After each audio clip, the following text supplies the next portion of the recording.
the Levites. Historically, their forefathers were guilty. Simeon and Levi, of zealous fury and brutality.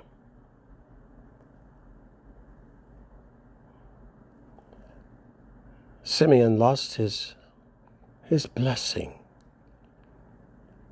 and the Levites as well, except for what happened in the desert with Moses,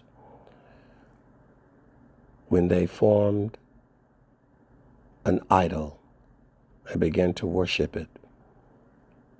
And when they were to be judged, it was the Levites who joined Moses, because the Levites did not participate in the worship of this golden calf. So they stood with Moses to judge their brothers for the sin of this false worship. And it was the Levites whose now that zeal, that fury within them was now being able to be used against their brothers for the violation of the Lord's Torah. You shall have no other God before me. Worshipping a pagan god. They became the hand of God's judgment against their own brothers for their sin. You can understand what Yeshua said when he says, I've come to bring a sword between a brother and his father,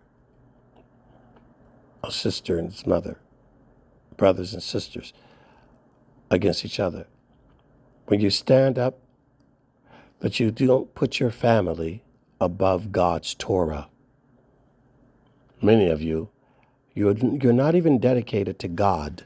You're not even dedicated to his Torah. And you can always tell people that are dedicated to God's Torah, my brother and sister are those that do the will of God.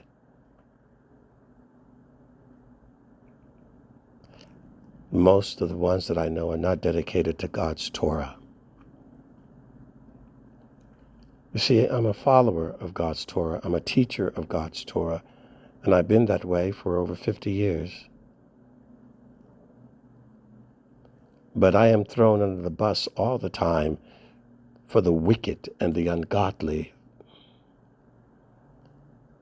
Most help their ungodly friends by spending time and money on their ungodly friends, but not on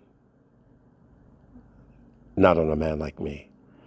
Most, when their ungodly family members come in town, they say words like, I'm spending time with my family. I can't spend time with you. You're godless family. But a man, a prophet of God, and you are a follower, and many of you even disciples, am I not more your family? You choose what you value. And then you think what? That God does not see? That you've put blood above the Spirit of God? This is why the Levites were saved. After they had violated God's law and redeemed themselves, they put God above their brothers when they saw who their brothers were. No, they threw their brothers under the bus for God because they had their fury, their dedication, and their love misdirected, and now they knew it is the Lord first. Above all things, it is the Lord, and now they are the priests of Israel. See, the Levites are the true warriors. David was a true warrior, a father. He's the priest king, the prophet king. Nothing matters more than the love of God's word. That's how all of you are supposed to be. But instead, most of you act like church religious Pharisees, and some of you worse than even that. The Lord saved you. Many of you, he saved your lives from accidents and diseases, crime. You should be dead from the way you've lived and the things you've done. But you are alive, and that debt of gratitude is owed to Adonai, your Lord and Master. But you throw him and his messenger under the bus. Like Reuben, like Simeon,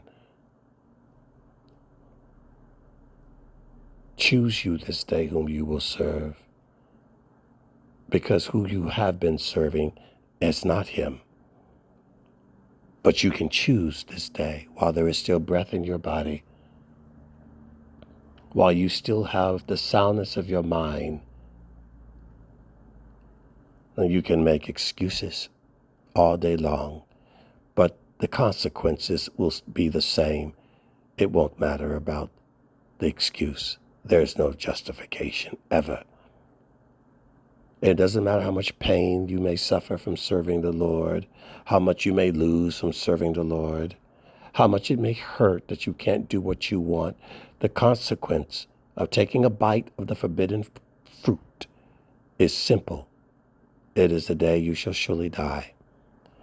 But the reward of simply doing and sacrificing and laying down your life for the Lord, not for a politician, not for a flag, for God, your maker and your creator, is you shall surely live, and live eternally and abundantly, with a peace and a joy that surpasses all understanding. It can't be measured by how much you make or how many people you sleep with. It won't be measured by anything that you do physically for your joy and your entertainment. It's not a sport. It's not a dream of your own. It's not an ambition or a goal. It is a gift that God gives to those who have given themselves to him.